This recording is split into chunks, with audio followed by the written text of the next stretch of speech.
welcome back or welcome to my channel. My name is Taylor and today I will be doing my July reading wrap up. But before we hop in the video, remember to like, comment, and subscribe if you like all things books.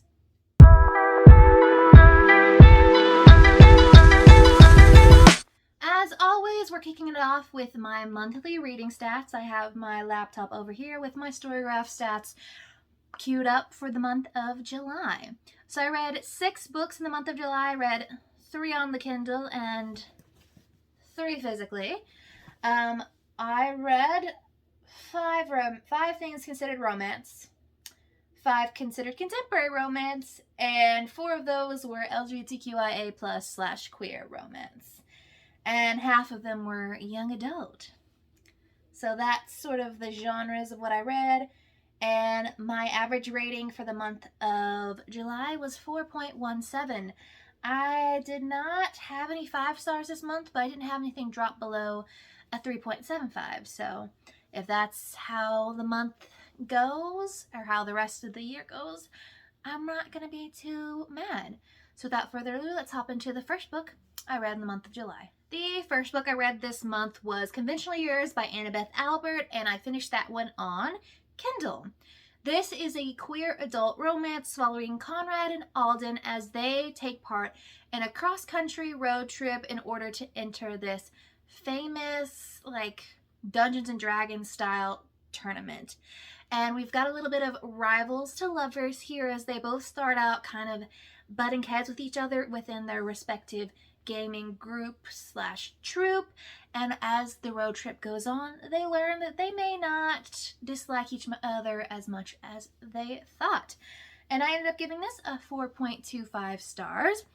I did not give it 5 stars mainly because it is a longer one. It says 389 pages, but I felt like it took longer to get through than I necessarily would have liked for a romance. But overall, in terms of mental health and mental health representation and just like queer love, I think it was a good story. I will say trigger warning for homophobia within this because there's discussions of that. The second book I read this month was First Down by Grace Riley, and this is the first book in her interconnected standalone series Beyond the Play. This book is an new adult football romance following Bex, who is a photographer in her senior year of college dealing with some home life issues, and James, who is the son of a famous football player and is getting ready to get drafted into the NFL.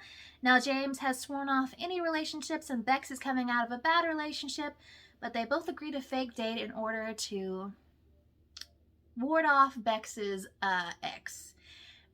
That's probably all I'm going to really say on that. I will say trigger warning for domestic abuse and discussions of suicidality in this. This is, I believe, the shortest of the Beyond the Play series, and I think I like that the most. I did read the second book, and I'm currently in the process of reading the third and final book in the series, and the other 2 they feel much longer, and I think they are much longer. Yeah, much longer than the first one. So pacing in this one I thought was nicer. I ended up giving it 4.25. I thought it was a quick, sweet, short read. Not as spicy as the other 2, but definitely good for your football romance lovers. The next book I read was Physically, and this is Meet Cute Diary by Emery Lee. This queer young adult romance follows Noah Ramirez, who recently came out as trans masc, and they currently run a blog called the Meet Cute Diary that talks about trans meet cutes. One problem though, all of these meet cutes are fabricated within Noah's head, and when a troll starts to call out the falsehoods or inaccuracies that they believe to see within these meet cutes, Noah agrees to fake date Drew in order to make the diary seem more legit. Now, when it comes to this book, I ended up giving it 3.75 stars. I will say, obviously, I am not a trans man. I do not know anything about the transgender experience. I don't have any personal experience with being transgender, so I would recommend looking for transgender reviewers of this book to get some more information. I think my two main things is, 1, pacing. I guess I just like short books. I don't know.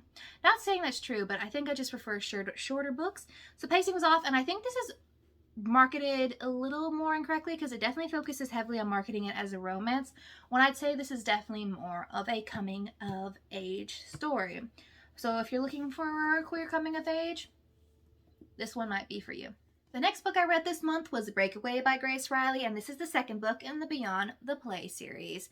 This new adult hockey romance follows Cooper and Penny as their relationship starts as a quick little fling so Penny can kick off / start working through her sex little bucket list, but ultimately ends in a friends to lovers, or friends with benefits to lovers relationship forming between them. I will say trigger warning for revenge porn within this book. I ended up giving this one a 4 stars. Like I said, this one is like 446 pages, where the first book was like 308 pages according to StoryGraph.